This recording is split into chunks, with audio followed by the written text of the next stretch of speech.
starting to see it come into fruition more and more now? We had a struggle with it last night, no doubt about it. The turnovers contributed to some runouts that they got. I thought we were defensively a little inept to finish the first half. They had a little 10-0 run on us at the end of the first half. But at the end of the game, we made some stops that I thought started to show some signs. You're at halfway on Friday, tomorrow. Where are you guys now? Can you kind of get a handle on what kind of team this is going to be, what you need to get done in the next little segment that you break the season down into? Yeah, we're,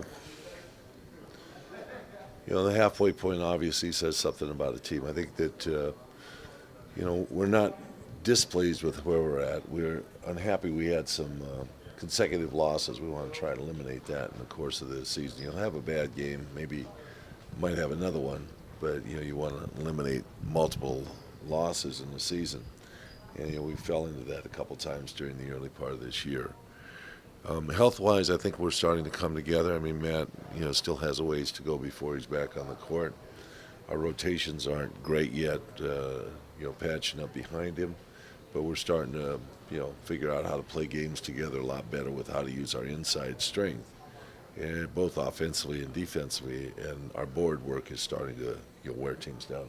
What kind of grade would you give your club at this point now? No, we're definitely a B team right now, we have room for improvement.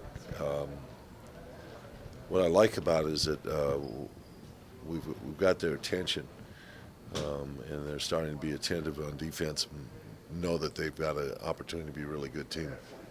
What will warrant an A grade at the end of the season? Well, I'd like to see us put a string of games together. I think that's really important to gain the kind of confidence that you have in what you're doing out there, regardless of your opponents, and go through a space of time in which you can run a certain sense of winning streak and keep it going. And there's going to be bad games or games that are close or tight or whatever, but you find ways to win, and those are the things that kind of send you over the top in a season. Are you pleased and comfortable with the way you played in that pace to the game last night, finding a way to win that game?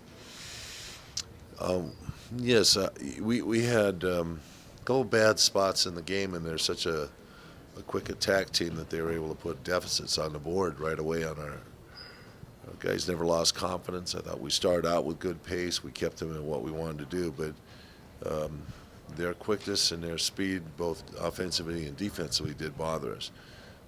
I like the fact that we're able to get things done at the end of the game in the way we like to close games out. What's your favorite memory of Sasha? Taking the charge in the Utah series, I think in the fifth game, stood in and took a charge. A couple of game-winning shots he made in the course of his stay with us. And obviously the free throws that iced the game last year in the championship.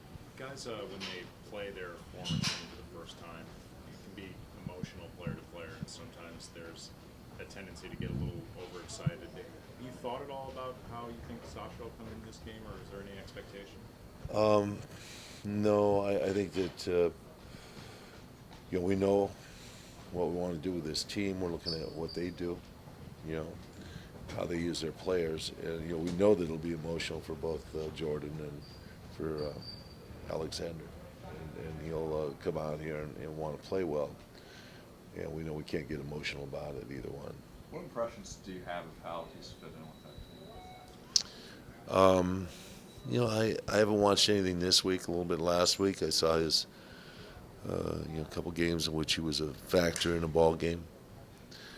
It's an open opportunity for him. We're happy for that, that he does have that. You were kind of a champion of his over the years with the Lakers, weren't you? Yeah, I like the effort that Sasha gave us in practice. He worked hard. He was a player that sometimes made mistakes, but yet his effort was always there. His heart was always in the right place. His teammates grew to understand him. He could make key shots, and he was the best, really the best shooter we had on the floor most of the time, because he was always the last one in our drills to make those free throws that iced the drills, basically, if he could put free throws down. And he was good at that. He was very confident shooter.